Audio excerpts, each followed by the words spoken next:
dalkan Faransiiska toddobaadkii la soo dhaafay nin ayaa wadankiisa loo tarxiilay sabab uu sameeyay awgeed. Maxay tahay sababta? Habeen wanaagsan saaxiibayaal, halkani waa Samawada Media. Si lamida muuqaalka waxaad ka daawan kartaan barta aan ku leenahay YouTube-ka ee Farxadda Media.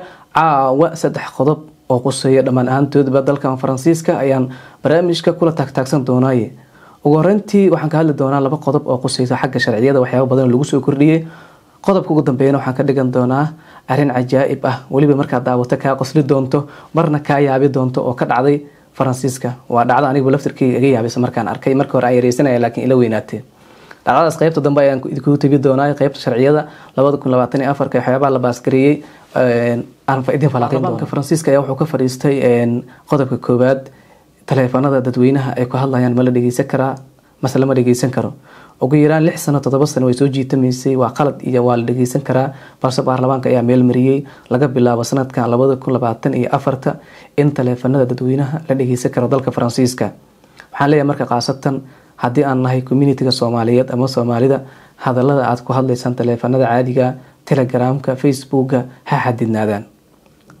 arrintaasina waxaa meel mariyay baarlamaanka, waa mid ay sharciyadu haystaan dadka kontaroolo dhanka telecommunicationka ama isgaarsiinta. qodobka labaad ayaa wuxuu quseeyaa xagga qaxootiga ku nool dalka Faransiiska qaabka loo bixinayo ceyrta. dalkan Faransiiska qofka sharciga markuu qaato wuxuu qaataa lacag loo yaqaano RSA ama allocateur familial. run ahaantii baarlamaanka ayaa signa la horgeeyay maxaa laga sameynayaa. sidoo kale waxay qaataan wax loo yaqaano caawinta guriga ama aid logement waxa loo yaqaan. xagga markaan ka hadlo aid logement, dowladda Faransiiska waxay sheegtay qoftii 5 sano ka yar wadanka joogo inaanu xaq u lahayn ama wax daqwaad u yaqaanaan xaquuq ahaan oo u lahayn in guriga laga caawiyo. markii loo eego xagga RSA ama lacagta kaafka loo yaqaan, dowladdu waxay go'aan qaadatay in la sii doono qofka u qalmo oo kaliya. maxay tahay sababta loo leeyahay qofta u qalmo? tusaale ahaan qofkii farmasoon ama xirfad bato ama shaqeeyo oo shaqo yar haysto caawimaad u baahan in laga caawi doono, laakiin dadka wadamada kala jiraan ama iska maqan ama intaasoo sano u fadhiya inay ceyrta qaataan in laga jari doono.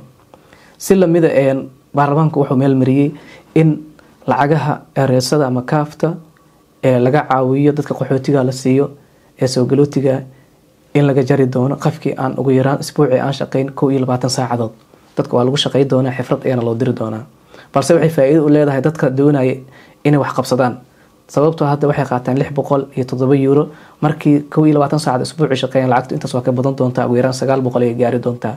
laakiin dadka wadanka ka maqan ama inay shaqeeyaan inta aan diyaar u ahayn wala 607 euro ay way doonaan. qodobka ugu dambeeyay aan iga yaabiyay oo cajaa'ibka ah oo run ahaantii haddaad maqasho dhacdadaas ay cajaa'ib kula tahay oo adiga laftirkaada qosli doonta ee wuxuu yahay dalkan Faransiiska toddobaadkii la soo dhaafay nin ayaa wadankiisa loo tarxiilay sabab uu sameeyay awgeed. maxay tahay sababtaasi? ninkani waxa uu dilay ka bacdina cunay shimbir Faransiis ah ama dalka Faransiiska ku nool.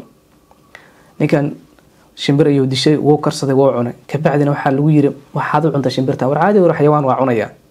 adeer waxaa dalkan Faransiiska la yiraahdaa shimbirtan waa diiwaan gashan tahay, waa hantida qaranka, sababta aad u cuntay waa khalad, mana banaana in xayawaanka la dilo dalkan.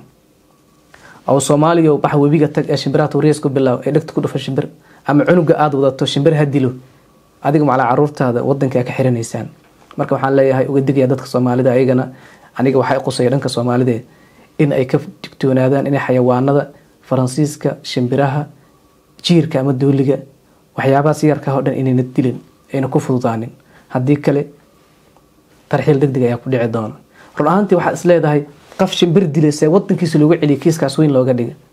waxaad ogaataa shimbiraha aad arkaysaa haddii aad ku nooshahay dalkan Faransiiska webiga iyo nawaaxigiisa jooga ee cuntada cunaya, goob ay kasoo cunteeyaan ay leeyihiin, subaxina kasoo tagaan. ha u malaynin in macasha meesha ay ku hoydaan aad ku arkaysa adiga. shimbir kasta lambar ay leedahay waa diiwaan gashan tahay, marka ayaan la fududaanin. halkaas ayaa kusoo gabagabeynaya barnaamijkeedii guud ahaan quseeyay dalkan Faransiiska. RSA ama lacagaha qaxootiga ogaada inaan dhidhiil lagu cuni doonin sanadka cusub. Assalaamu calaykum.